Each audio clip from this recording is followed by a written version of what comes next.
Hey everybody, it is the Angry Honey Badger here, and it is time to take a look at the tier list for patch 5.18. This is, of course, the Worlds patch. Everybody's probably getting really hyped for Worlds. I know I am. Everybody else probably is too. If you're not, time to catch up. But if you missed out on the previous tier list for 5.17, that was the first one we've done. If you want to go back and check that video out, probably not a terrible idea if you want to see where some of those champions were at and see where they were at the time, because it's a good comparison to this one. Also, you can kind of see the rules I use for where I kind of place champions. So I kind of have a big long explanation at the beginning of that one, so I'm not going to go too crazy at the beginning of this one. So let's jump into the tier list and see where champions are falling. Kicking things off is the S tier. This is God tier, as we know. So what we do is I don't talk about each champion, I talk about two. And this time I've decided to highlight them with blue so they're a little bit easier to see. So today we're going to talk about Lee Sin and Soraka in the God tier. Now, these two champions are two of the biggest movers since the previous tier, or tier video. One thing I will say is I'm taking a little bit more of a gamble in this list with a couple champions than in the previous video. And another thing I wanted to mention is 5.18 comparatively to 5.17, there really wasn't a lot of huge, enormous changes. 5.18 is really to balance things out so Worlds doesn't have any crazy misfits. But one thing I will say is, starting off with Lee Sin, he's a really good champion and he has been all season. The one thing Lee Sin really wants to have is a really good early game. And with the buffs to the Warrior enchantment for junglers, which is what Lee Sin is buying, or has always bought pretty much, it makes him a better jungler. It makes him better early on. It gets him better ganks.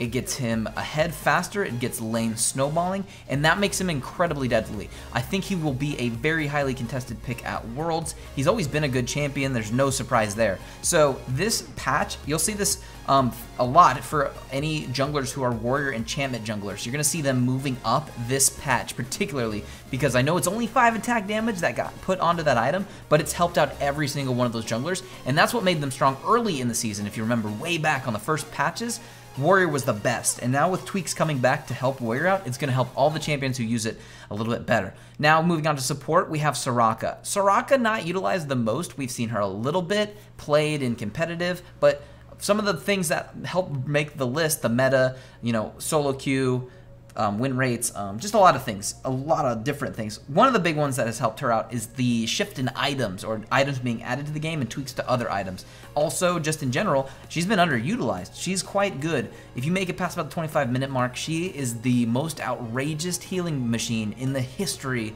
of League of Legends. It is insane. And you throw a new Warmogs on her, she will never lose life, and she will literally be throwing 300 heals at people every 2 seconds. It is God mode good. So I am loving it. It's gonna probably get played a little bit at Worlds. There's some weird laning stuff she has to deal with, but outside of the laning phase, she's unbelievably good right now. Moving on to the A tier, this is the great tier. There's lots of champions that fall in this.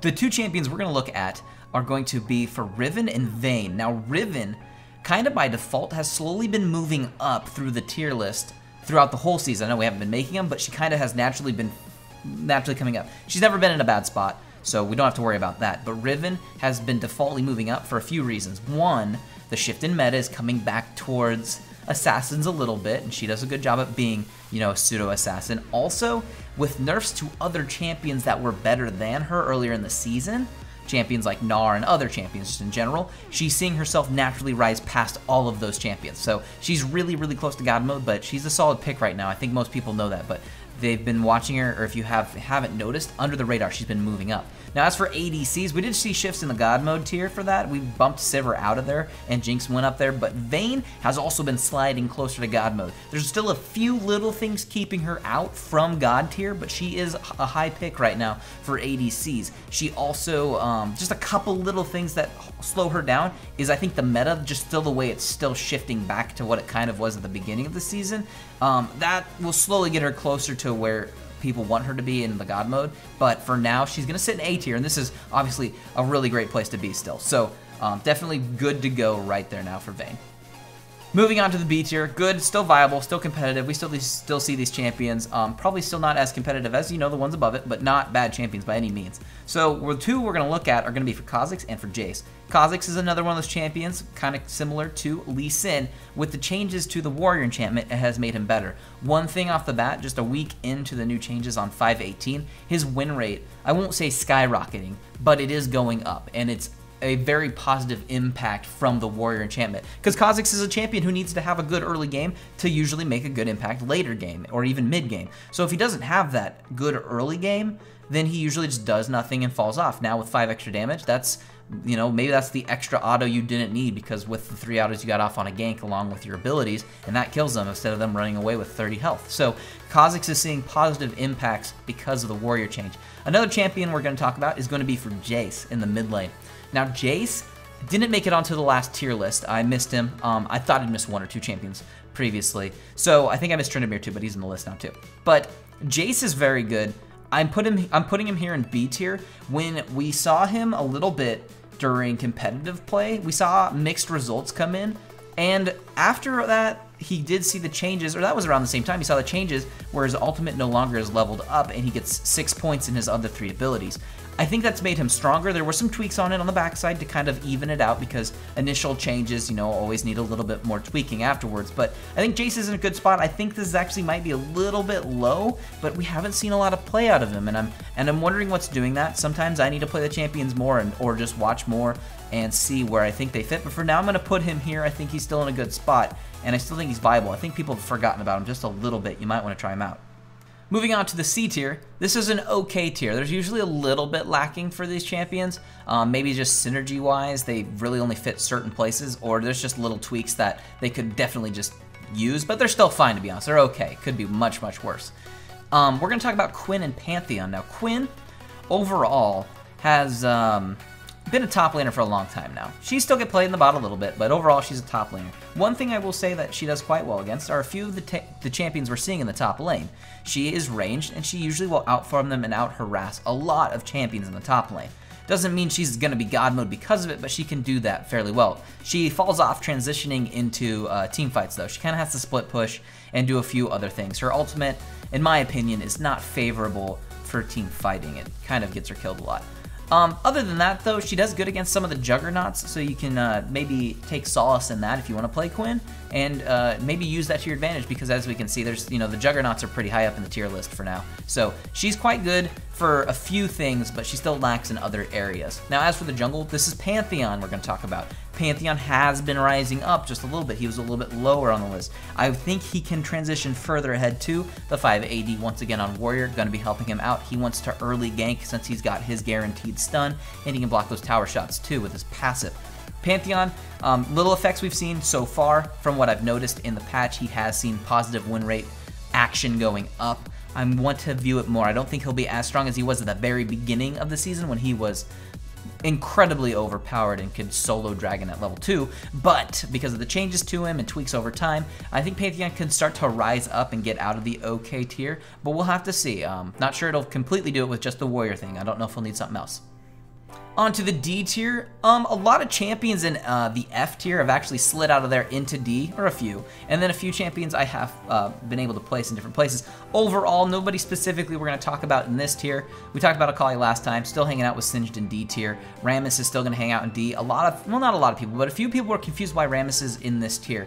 With the fall off of Cinderhulk, that did kind of take Rammus down a little bit.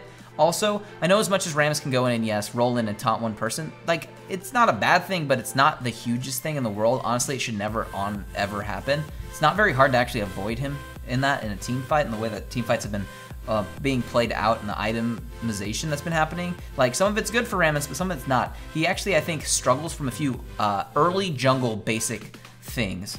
So he's going to sit in here for now, and even the people, there was a talk about this too the other day, even the people who want to like Rammus main him in Challenger, like players who just play one champion over and over, they're not even touching Rammus. Like they want it to happen, but he's just not in a good spot. So it's unfortunate, If he does get ahead early, yeah, he does fine, obviously, but right now he's just not in the best spot. Galio moves up from the very bottom. I think he's actually going to transition to a different role besides mid coming up. I'll probably move him into a support spot, but I'm okay with him being here for now.